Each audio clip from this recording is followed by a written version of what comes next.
Record ಮಾಡ್ಬೇಕಿತ್ತು ಭಾಳ important class start ಆಗಿದೆ.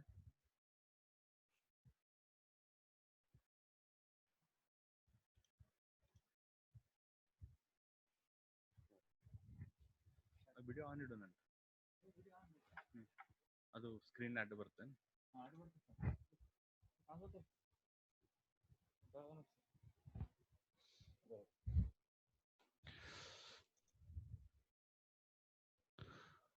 Okay, so let me begin with the class now. It's a very important class. So it's a very important class, okay? To understand what exactly is this respiratory failure, we have lot of terminologies in this, and it's very confusing to understand each and individual terminologies. So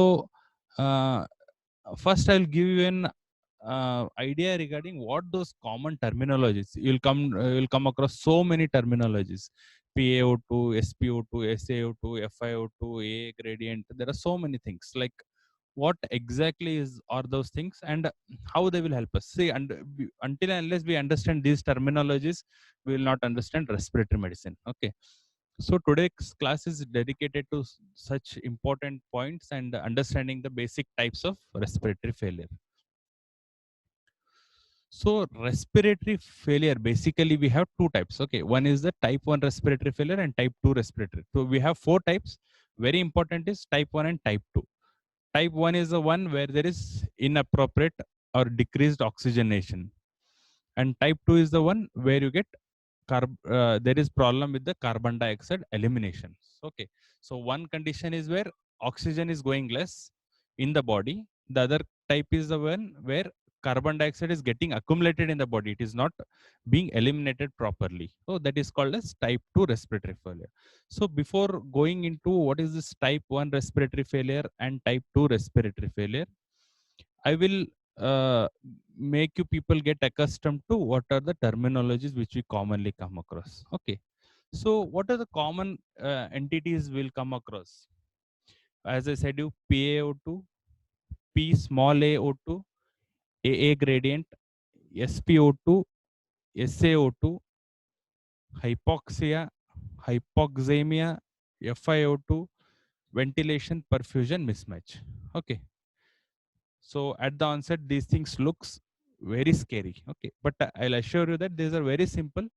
Only thing you should know what is the concept behind those things. Okay, so let me begin with what is this. Though I don't have slides of all, I didn't get much time to prepare slides for in detail, but listen carefully and probably I'll be sharing the video also. Okay, so understanding those terminologies is very important. So what is P capital A O2 and what is P small a O2? Okay, P capital A O2 is partial pressure of oxygen in the atmosphere.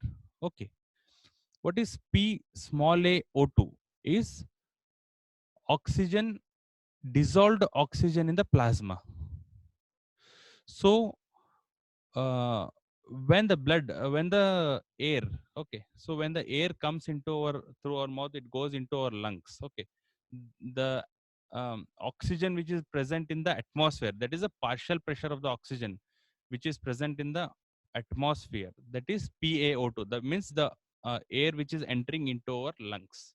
Okay, so once this air enters into our blood vessels, okay, in the you have alveolar capillary permeability, correct? You have that is the alveolus and the blood vessels where the oxygen is getting dissolved. Okay, so once this air comes through the respiratory tract into the alveolus, in the alveolus, through the barrier, it gets dissolved into the blood. Okay, the amount which is getting dissolved, the oxygen which is gathered again in the blood, you have two things. One is the RBCs, one is the plasma. Okay, so the oxygen in the plasma is called as PaO2. That is the partial pressure of oxygen in the plasma. That is the dissolved oxygen in the plasma. PaO2. P capital AO2 is the partial pressure of oxygen in the atmosphere. Then comes a gradient. Then what is this AA gradient? Okay, so you can just go, you can just see this PaO2, PaO2. So the gradient is what, whenever a gradient is like minus. So PaO2 minus PaO2. Okay, A minus A, capital A minus, means how much oxygen was there in the air and how much oxygen has come into the blood in the lung, blood vessel, in the blood vessels of the lung. So this difference forms the AA gradient. I will tell you what is the significance of this AA gradient in later. Okay, so as of now you should only understand P capital AO2 versus PaO2 small o2 and the AA gradient. Then coming to what is SpO2, what is SaO2. So SpO2 is the oxygen saturation pulse oximeter. You might have seen in ICU everywhere in the small portable oxygen pulse oximeters what you get. So that is called as SpO2 in the means the oxygen saturation in the pulse oximeter. P means pulse oximeter. So what is the oxygen saturation in the pulse oximeter? What the pulse oximeter shows is SpO2. What is SaO2 is the oxygen saturation which is seen in the blood by testing ABG, arterial blood gas analysis. So when we do an arterial blood gas analysis, there we'll get the saturation. Okay, that is called as SaO2. So now I will tell you what is the difference between PaO2, SpO2 and SaO2. P P small a O2 is the one where the dissolved oxygen in the plasma, the oxygen which is there in the plasma is the PaO2. The oxygenation of the hemoglobin which is there in the RBCs of the blood, that is SpO2. Okay, so again there is difference between what is SpO2 and SaO2. So SpO2 will show only the peripheral, means it shows the ratio between how much is oxyhemoglobin compared to the deoxyhemoglobin. Okay, for example, saturation is 96%. Okay, it shows in percentage 90, 92%, 96%. For example, the oxygen saturation is 96%, means 96% of hemoglobin is oxygenated, 4% is deoxygenated. This is about SpO2. This differentiates only oxygenated hemoglobin versus deoxygenated hemoglobin.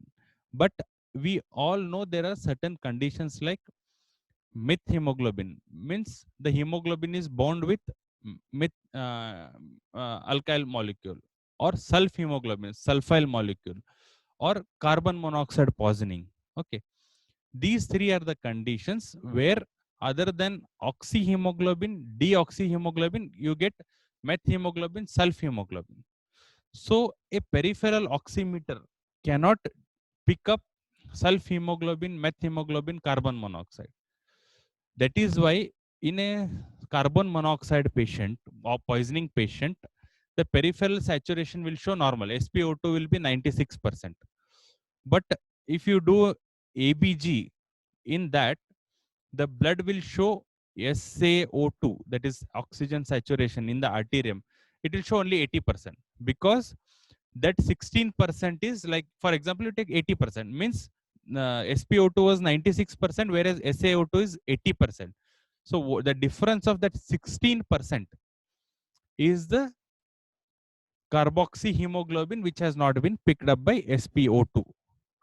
That is why we cannot always depend upon SpO2. Most of the times it's okay, but whenever you're suspecting poisonings, you have to do an SaO2. Then the fourth terminology, what is hypoxia versus hypoxemia? Is it the same or is it difference? Okay, so hypoxemia means oxygen is less in the blood. Okay, amia, bacteremia, viremia, hypoxemia, amia, anything, amia is in the blood. Okay, so hypoxemia means the oxygen in the blood is less. Hypoxia means the oxygen in the tissue is less. Okay, so Hypoxemia, again I'll repeat, hypoxemia is oxygen in the blood is less, which is carried to the tissues. Hypoxia is a condition where oxygen is less in the tissues but normal in the blood. Why this situation arises? Okay, uh, you can take like for example in anemia. Okay, anemia, hypoxia, the tissues, the oxygen in the blood will be normal but in the tissues it will be less. Okay, so there are few conditions where hypoxia is different from hypoxemia. What as of for a UG level, what you should remember always is hypoxemia is low oxygen in the blood, hypoxia is low oxygen in the tissues. Then you have the fifth terminology, that is FiO2. What is this FiO2? Means fraction of inspired oxygen.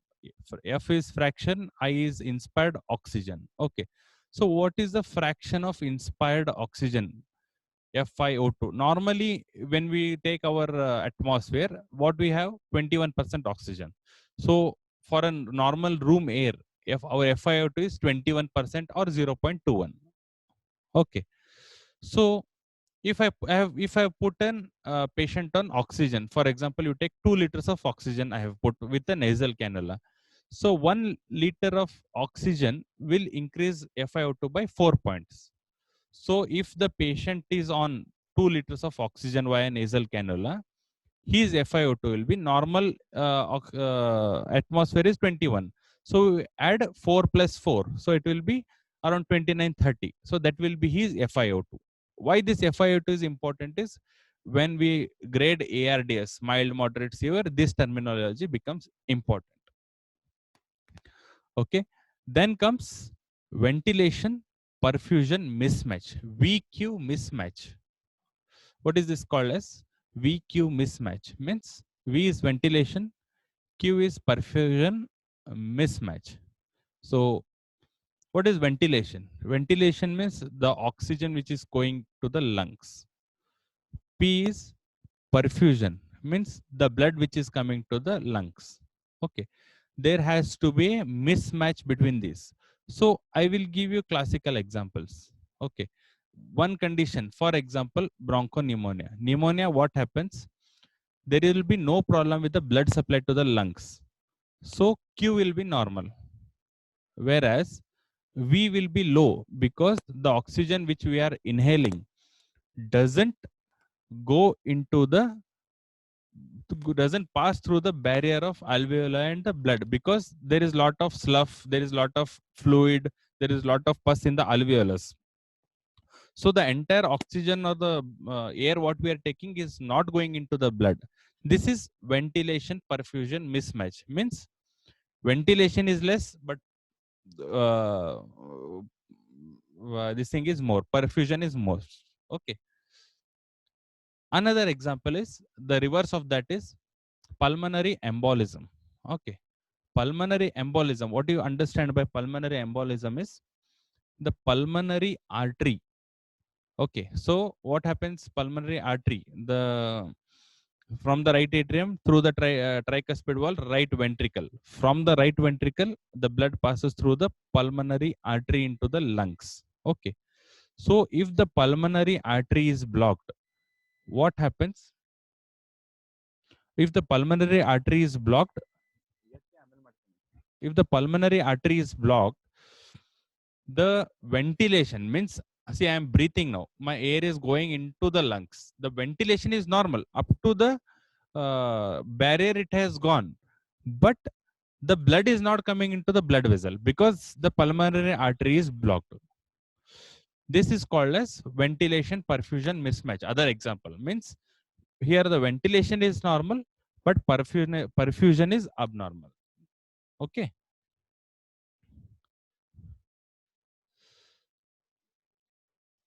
Screen tom, screen tom, normal screen. Uh-huh. Uh, are you able to understand? Can somebody put a message, or you're feeling it very difficult? S- Tell the chat.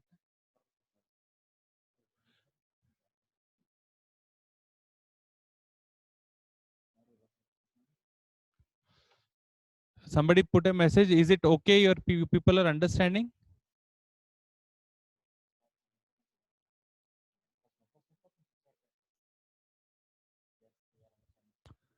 Okay. So at the okay, right. Okay, if you want me, okay, right. So I will repeat at the end of the class. I'll again repeat these topics, these points. Then you'll get a better idea. Okay. So this is just in the beginning. Okay. Well,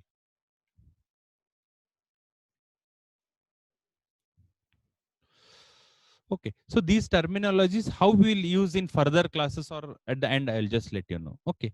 So now coming to like, uh, okay.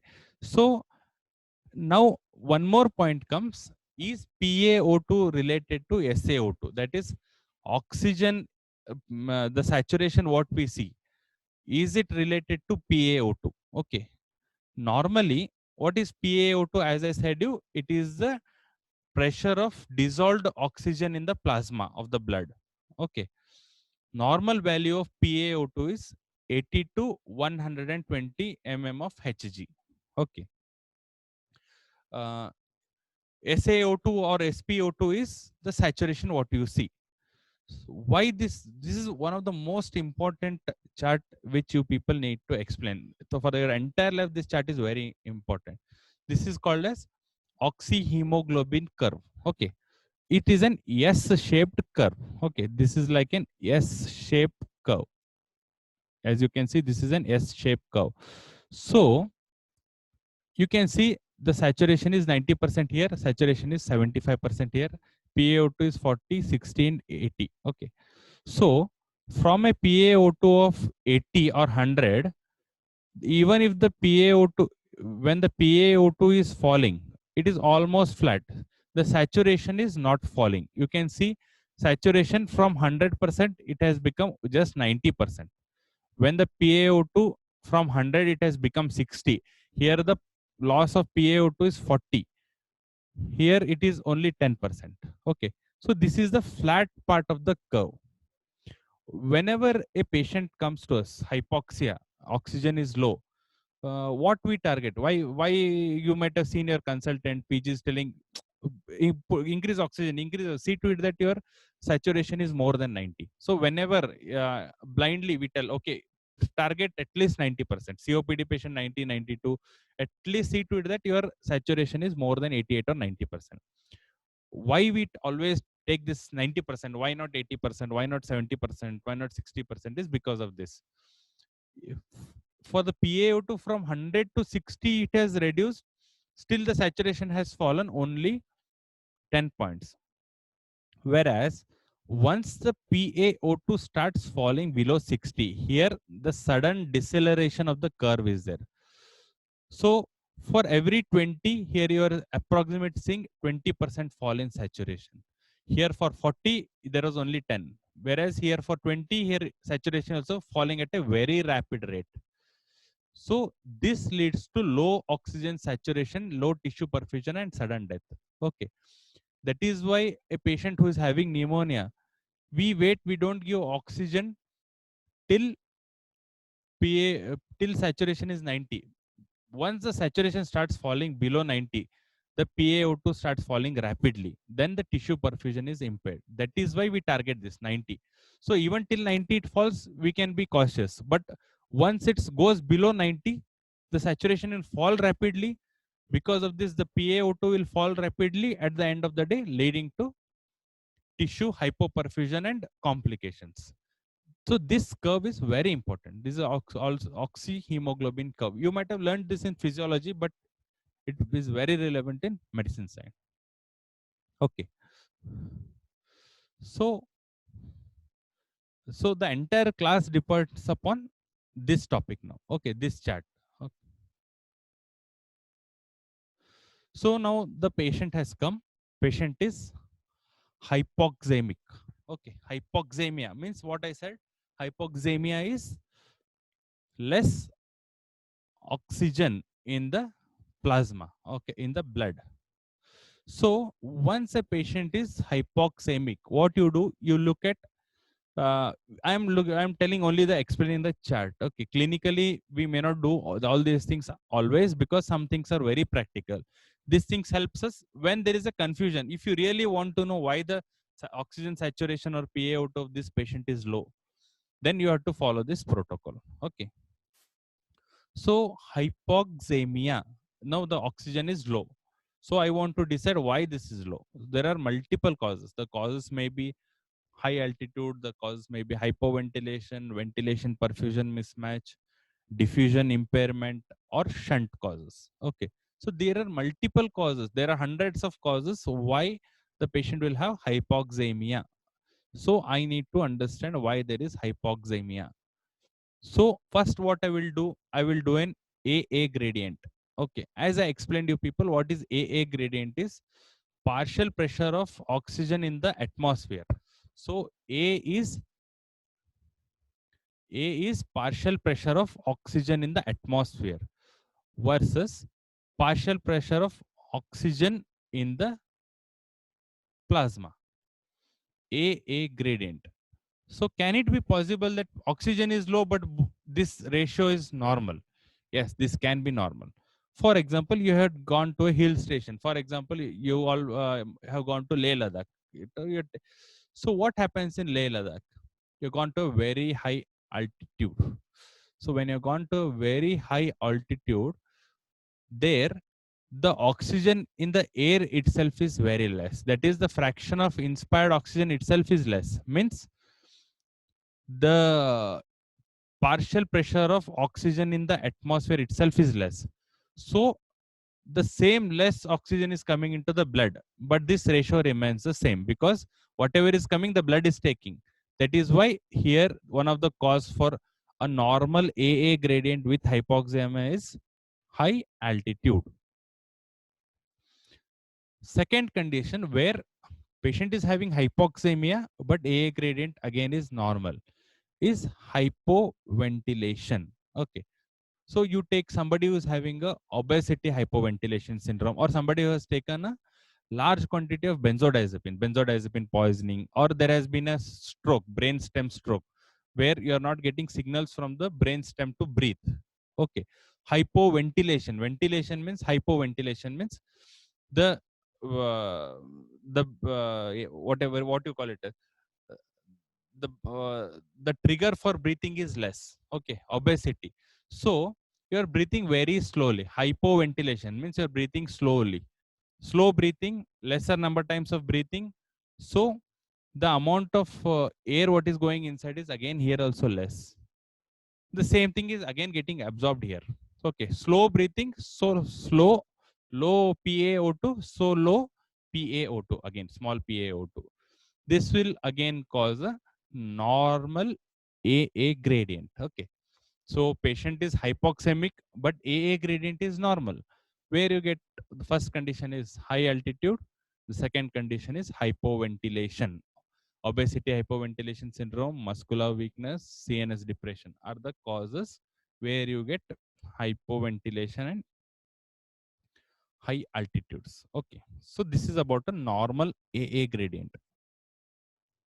Now, what are the, see, AA gradient can never be low because the oxygen in the, until unless you're not giving oxygen from outside, the P small a O2 can never be more than P capital A O2 because your the main oxygen is coming from the air, so it cannot be reversed. So it can be only two causes: either both are normal, or P capital A is more, means the partial pressure of oxygen is more in the atmosphere compared to the blood. Okay, so what are these conditions where you get high AA gradient? Means the air which is coming inside has more oxygen, but the air which has passed through the barrier, the blood in the lungs is having less oxygen. So this is again classified into various categories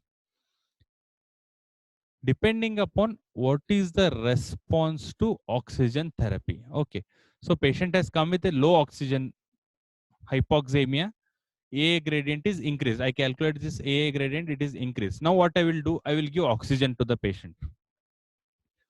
If after I give oxygen to the patient, if the oxygenation improves, the causes are likely ventilation perfusion mismatch or a diffusion impairment. I will tell you why this. If after giving oxygen also the oxygenation is not improving, means it tells that there is a shunt. It may be the right to left shunt in the cardia, or there are large intrapulmonary shunts. So I will come to you about those things.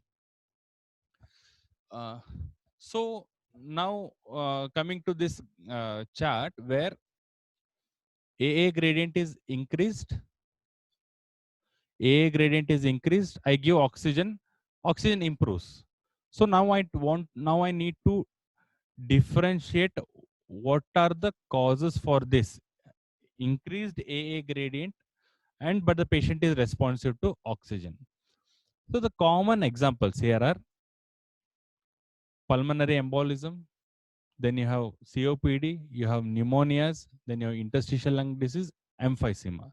So most of the causes respiratory diseases what we know fit into this classification. Okay, so ventilation perfusion mismatch and diffusion impairment are the common. So I had, like, you can take now COVID-19, COVID pneumonia. COVID pneumonia 19 will cause a pneumonia causing ventilation perfusion mismatch. So I will explain you this. What is this? Again, I'll repeat what is ventilation perfusion mismatch. Okay, so this condition, if you're seeing, see, these are the alveoli and this is a blood vessel. So there is a clot in this blood vessel. So Q is reduced, means perfusion is less, ventilation is normal. This will lead to a ventilation perfusion mismatch. The classical example is a pulmonary embolism. Then the second cause is pneumonia. For example, here is a pneumonia. Okay, so pneumonia patch, because of the pneumonia there is alveolar fluid, pus, slough cells, everything. So these have blocked this alveoli. So the air what I am inhaling is coming into the alveoli, but it is getting blocked here. It is not passing through this alveolus, but the blood supply is normal. So in these conditions, there is decreased ventilation, but perfusion is normal. These are the two classical examples you should remember: ventilation perfusion mismatch. Ventilation is normal, perfusion is impaired, pulmonary embolism. Ventilation is reduced, perfusion is this thing, blood supply is good, perfusion is good. So here we have, see, this can be any cause: blood, water, pus, protein. Okay. If there is alveolar proteinosis, protein is there. If there is pneumonia, pus is there. If there is water, anybody, that is pulmonary edema.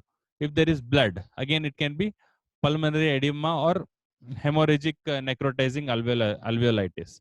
So any blood, any pus, any water like pulmonary edema or any protein, if this is there, so most of these causes fit into this condition where it is called as a decreased ventilation, normal perfusion. This is ventilation perfusion mismatch. This is classical example of pulmonary embolism. Then there are other conditions, diffusion impairment. For example, classical example for this is an interstitial lung disease. The air from the atmosphere is coming normally into the lungs, but from the lungs, from the alveol, between the alveolus and the capillary membrane, you have something called as the interstitial membrane. Okay, the interstitium. This is why, that is why it is called as interstitial lung tissue, lung tissue. So in the lungs you have alveoli, alveolar tree, all those things surrounded by interstitium. This is the interstitium. You can see here the interstitium is very good. It is permeable. So oxygen is easily coming here. But here the interstitium forms a barrier between the ventilation and perfusion. This is called as interstitial lung disease. Oxygen is coming, oxygen is flowing also, but the process of transfer from the alveolus into the capillary membrane is into the capillaries is hampered. This is classical example is an interstitial lung disease. So all these things will cause increase AA gradient. But all these conditions, oxygenation will improve the treatment, because once you give good oxygen, here oxygen is coming less. But if I push more oxygen will come here. If I put more oxygen here, these lungs will not act. But there are other lungs areas where the blood supply is good, that will take care of the with the increased oxygenation, that will improve saturation. Same way, if you're pumping more oxygen, the diffusion, though it is restricted, once more oxygen comes, again it diffuses. So all these conditions, hypoxemia corrects with increased oxygen. So I'm giving oxygen, if it is improving, the causes are either of these things. Then the last part is the hypoxemia not getting corrected. Classical example, right to left shunt. Okay, so tetralogy of Fallot. So the mixed blood is coming. Once the mixed blood is flowing in the body, no matter what you do, the saturation, how much ever you give oxygen, the saturation will not improve. So the right to left shunt. And one more thing is that, again, the same pulmonary shunts. See here, if you can see here, there is only partial occlusion. Okay, mild alveolar filling diseases. Same diseases here also, but here only mild.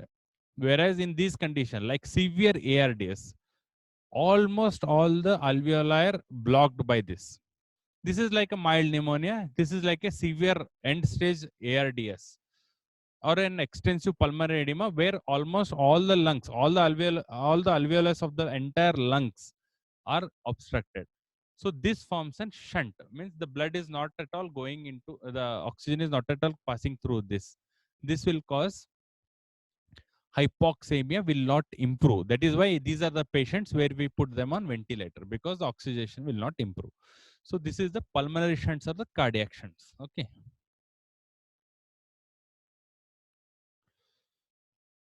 Okay. So once we know all this, now the question comes, how to calculate these values? Okay. So P small a O2. Okay. PaO2, small a O2 is the value you get directly. If you do an ABG, you will get, all of you might be knowing what is an ABG. ABG is acid blood gas analysis. Okay. So ABG, when you do, you get certain values. That is the partial pressure of oxygen in the blood, partial pressure of carbon dioxide in the blood. So you get this PaO2 when you do an arterial blood gas analysis. But calculating the partial pressure of atmosphere is very difficult. There is no fixed value. So we have a formula. So don't go all those things. So with the help of carbon dioxide, we calculate P capital A O2. So what we do, PiO2 is standard 150 minus 40 into 1.25. 40 is the PCO2. With the help of PCO2, we derive what is PaO2. So once we get PaO2, we can calculate this AA gradient. So it means that to calculate AA gradient, PaO2 is P small aO2 is the value which are getting directly from the ABG analysis. P capital AO2 is obtained indirectly with the help of value PaCO2, which is derived from the ABG analysis. So PaO2 is derived indirectly, P small aO2 is derived directly. Okay. So now coming to the respiratory failure proper, you have again 4 types: type 1, type 2, type 3, type 4. For us, what is very important is type 1 and type 2. Type 1 is hypoxemic. So till now what we have discussed is the hypoxemic respiratory failure. Means PaO2. Okay, partial PaO2, P small aO2 is less than 60 mmHg on room air. As I said, once PaO2 is less than 60, our saturation will drop less than 90%, and it starts dropping very rapidly. So PaO2 60 is taken as a cutoff, because from 60, the saturation will start falling very rapidly. That is why the cutoff of 60 is taken. Normal PaO2 is 80 to 120. Okay, so what is this type 2 respiratory failure? So type 1 respiratory failure is a condition where we are not able to give oxygen to the blood. That is, PaO2 is less than 60. Type 2 respiratory failure is the one where we are not able to eliminate carbon dioxide from the body. Means the carbon dioxide, see, when we do normal respiration, we take oxygen inside, we give out oxygen. If we are not eliminating the entire oxygen, the entire carbon dioxide from our body, then it is called as hypercapnic respiratory failure. Means normal PCO2 in our arterial blood gas analysis, when we do, it is 20 to 40. So if the PCO2 is more than 50, then we tell it as type 2 respiratory failure. So again, this is one of the very, very important slides. Okay. So as I discussed with you people, now you people will get idea about what is hypoxemic respiratory failure. So I said here the problem is oxygenation, respiratory insufficiency. So this is an oxygenation failure, means the oxygen is not entering the blood. The failure of the lungs and heart to provide adequate oxygen to meet the metabolic needs is hypoxemic respiratory failure. When we tell a patient is having a hypoxemic respiratory failure is when the PaO2 is less than 60 mmHg on an FiO2 more than 0.5. Means I'm almost giving, like, for example, normal FiO2 is 0.21, right? So you're giving some about 8 to 10 liters if you calculate, or about 5 to 8 liters, FiO2 will become 0.5. Even with 5 liters of oxygen, if the patient is not maintaining PaO2 more than 60, then it is one of the criteria to tell respiratory failure. Or if the PaO2 is less than 40, straight away, even at room air, PaO2 less than 40, then it is straight away this thing. And saturation, SaO2, is showing less than 90%.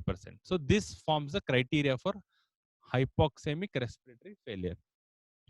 Causes we all discussed: right to left shunts, cardiac shunts, ventilation perfusion mismatch, alveolar hypoventilation, diffusion